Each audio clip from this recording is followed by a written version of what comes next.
5 minutes. That's all it took for the fragile peace in Nagorno-Karabakh to unravel. Azerbaijan and Armenia are fighting again. Even civilian facilities are under attack. The Moscow-mediated peace is on the verge of collapse yet again, and a war may now be inevitable between the two former Soviet republics. Our next report tells you more.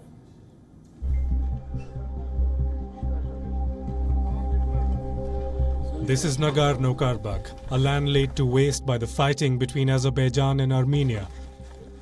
On paper, the two sides have agreed to a ceasefire, but these pictures tell a different story. The fragile truce is on the verge of collapsing. We believed in the ceasefire. We believed that this will not happen again.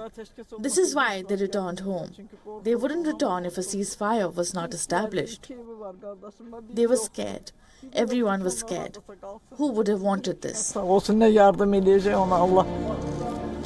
Friday, things were looking up. After 11 hours of marathon talks in Moscow, Azerbaijan and Armenia agreed to a humanitarian ceasefire. They were to exchange bodies and prisoners of war, but over the weekend, fighting erupted again. In many ways, the talks were a sign of things to come. Armenia called for Nagorno-Karabakh's independence, while Azerbaijan decried the lack of pressure on Armenia.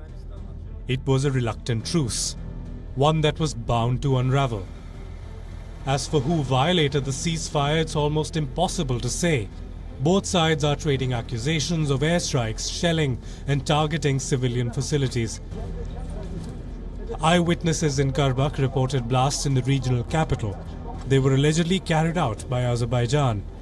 Baku has admitted launching airstrikes on Armenian troops, but they deny firing the first shot.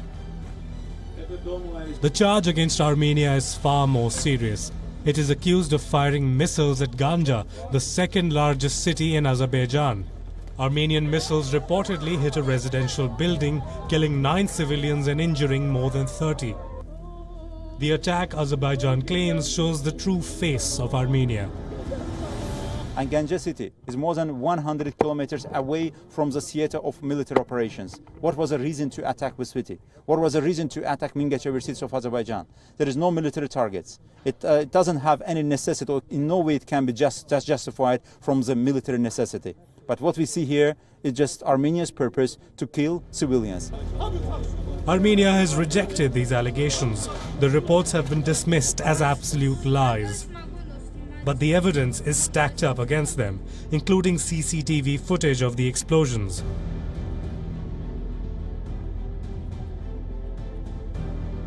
The human cost is mounting on both sides.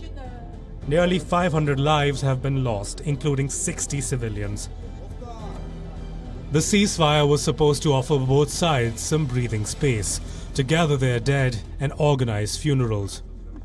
Instead, the fighting has intensified. So what next in Nagorno-Karabakh?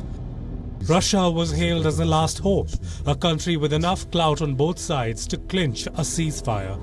But the peace effort is teetering, and Turkey is blaming Russia for it.